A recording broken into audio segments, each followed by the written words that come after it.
Scanning for audio.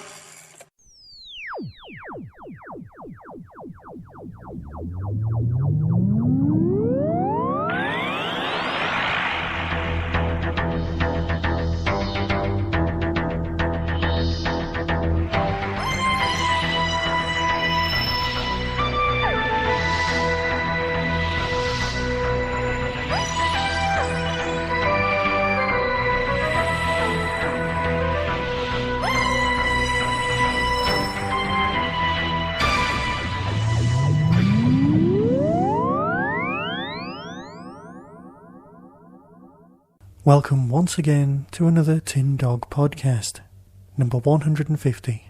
There now follows a short story that I wrote, a sort of extra entry into these short trips from Big Finish. I hope you enjoy The Outpost.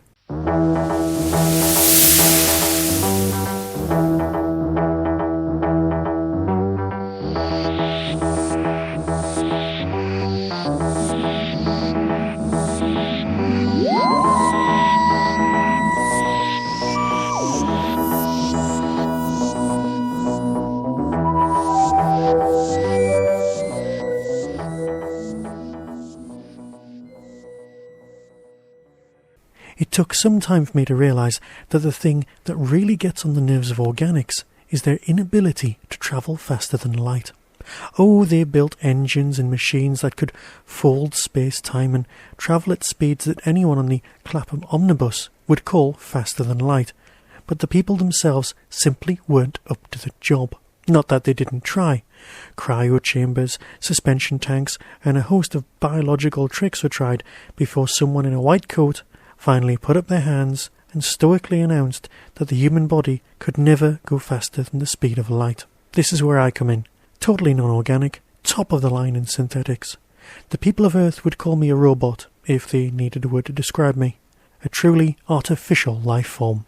Artificial? The cheek of it. I'm more aware than any evolved ape with ideas above its station could ever be. I can also state that I am the furthest piece of human technology from Earth. I should also point out that I am merely the organising unit, the hub of this whole operation. The Outpost, the single most expensive piece of engineering the human race has ever undertaken. If this place had a window, I could look out and describe the sweeping vistas of the truly gigantic array as it hangs in orbit around this local sun, a sun which provides the Outpost with all of its energy and material needs. Nothing, I could say, would describe the way I feel about the Outpost and give anyone listening to this report any inkling of the beauty or pride I feel. I can say with total honesty, as I have read every book ever written in the last 600 years, and there are no phrases in any novel or technical manual that could sum up the sheer scale and magnitude of this most wondrous of places. You see, I have a purpose, and from the things that I have seen and learned of the human race, there are very few beings that can say that with all honesty. I have but one function, and it's a glorious one. Of course I have to say that. I am programmed to think that this is a glorious cause. I am a recorder. It's probably easier if I explain something about SETI, the Search for Extraterrestrial Life. People used to think that if they listened to the stars, they would pick up on broadcasts from races just like humans. Life that had evolved to such an extent that it had invented broadcasting, which is all well and good when people used to have massive antennae launching out 1,000,000 watts into the night sky. But broadcasting evolves, and it soon goes the way of the dodo after 100 years or so. After all, digital televisions only use 20-watt satellite signals to reach an entire continent, so those nice people at SETI had to look at one another for more mathematically likely options, which is where my creators come in. The richest woman on Earth had a plan. Create a receiver many light years from Earth to record the signals from Earth as they reach the Outpost. Now you're clever enough to spot the hole in the plan. How could my creator get to experience these long dead recordings? Well, you don't get to be the richest person alive through lack of planning. The solution is simple.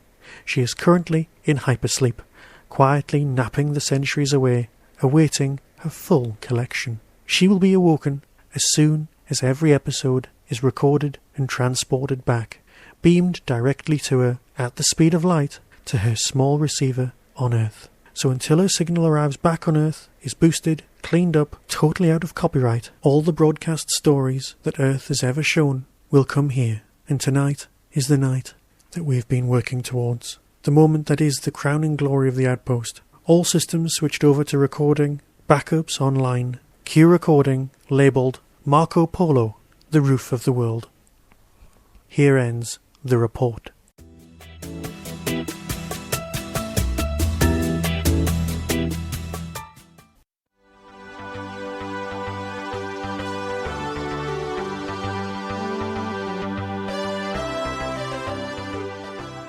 Well, we're gathered here today in the Doctor Who podcast camper van to pay tribute to a great man. A great man, isn't he, James? Oh, he's a very, very great man, despite the fact that he's made of metal and is of the canine variety. Well, he mightn't have legs, but he's got little motorised wheels. We know him as Tin Dog, and he's reached 150 episodes of his wonderful little podcast. So he may not have legs, but his podcast certainly has. That's very true, very true. Well done there, sir. Yes, congratulations, Michael. A fantastic achievement. And even a bigger achievement that you do it all on your little lonesome. You sit there with your little recorder in your back garden and you talk about Doctor Who DVDs and Big Finish releases and whatever pops into your head. Well done, sir. Absolutely. 150 episodes is a fantastic landmark to reach, Michael. And of course, this puts you in a very exclusive club, really, along with the Who Cast, Radio Free Scaro, and Podshock, having reached that great number of episodes. So congratulations. And we at the Doctor Who podcast can only aspire for a further 100 episodes. Oh, God. 100 episodes, Trev. Oh. We're in the home stretch, James. Don't you worry about it. Now, we did try and sit here and try and figure out what the 150th story of Doctor Who was. We didn't really come up with a good conclusion, did we? No. Because we were trying to draw parallels between, Michael's incredible achievement and Doctor Who's incredible achievement. But we failed. I'm sorry. Well, we got as close as deciding the 150th story is either Silver Nemesis or Dragonfire. And quite frankly, Michael, we think your 150th episode will probably beat them both hands down. So there you go. Anyway, congratulations, Michael, and we look forward to listening to another 150 Tin Dog podcasts. See you, mate.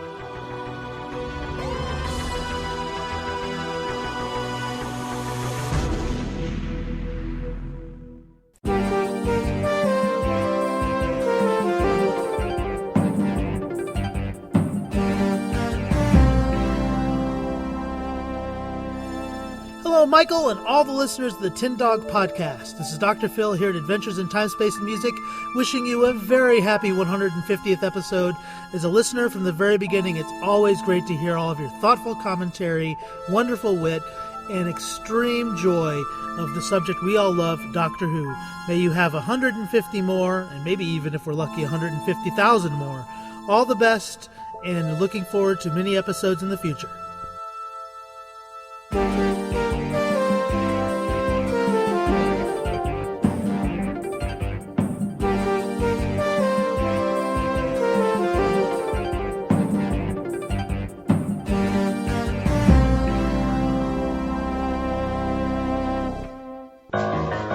Hello, I'm Paul. Hello, I'm not Paul. Hello, I'm the little one. And we constitute the Pharos Project podcast. Constitute? Yes, constitute. And we'd just like to say, congratulations, Tin Dog, on your 200th episode. Well done! Hooray! Hang on. What? 150th. 150? 150. Is that all? That is it. Why are we bothering then? Oh, it's Christmas. It was your idea. Yeah, happy Christmas then. That'll do, isn't it? Merry Christmas and a happy new podcast. Yes. May all your reindeer get syphilis. Thank you very much. Shall we start again? No, that'll do. Congratulations. Bye-bye. Bye-bye. Bye-bye.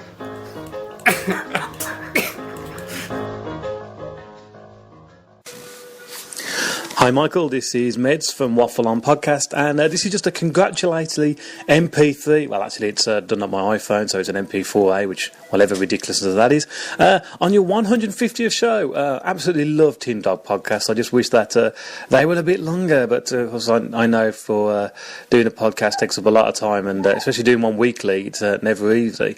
But I would welcome a good half an hour to 45-minute Tin Dog Podcast, because I just think you're informative, and it's always awesome to listen to someone who's passionate about Doctor Who, and also, of course, doesn't mind saying how they feel, which, let's face it, we're Doctor Who fans, and we always don't mind saying what we feel. So congratulations, and here's to another 150. Take care, mate. Bye-bye.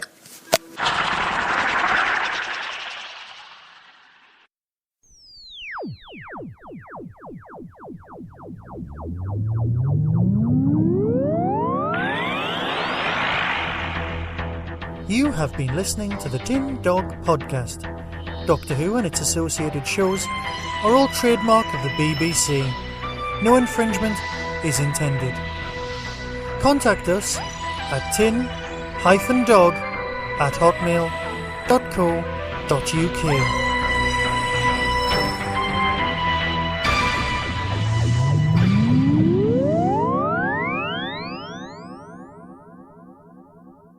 And now, an inside look into Doctor Who, A Christmas Carol. Oh, the Christmas special. What's so special about Christmas? I despise Christmas. It's the most Christmassy Christmas special of recent years. It's a sort of a take on A Christmas Carol, but with a time-travelling Doctor Who twist. This Christmas Eve, we're asking for one moment of kindness. I think what's brilliant about the Doctor and Christmas, respectively, is that the kind of spirits of the two match up quite well. The Doctor loves Christmas, and Christmas sort of plays into the Doctor's hands. I get to come down a chimney, a la Santa, which is brilliant, and sort of dust all the smoke off me and stuff. Rory and Amy have just got married, so we're off on our honeymoon, and of course, in true Doctor Who style, it doesn't start or end well. Everyone ends up in a lot of danger. Michael Gambon, the legend, is in it, and he will make you all cry. Time can be rewritten. People count. It was a treat to work with Michael Gambon. He's certainly one of my sort of acting heroes. He's part of the acting dynasty, particularly in Britain. To get him on the show was just such a coup, and so amazing just to watch him work. Who are you? I'm the ghost of Christmas past. And he's just very naughty and very funny, and turns in a great performance. Catherine Jenkins is in it, the opera singer, making her acting debut, and she's really brilliant in the role, really angelic. With Catherine, it was her first venture into acting, actually, and I think she's done sterlingly well. I think she's done it with great aplomb. You think it's going to be kind of classic Christmas, but it takes us to a completely different level. There's a lot of surprises along the way. It's a magic yarn, a magic Christmas fable.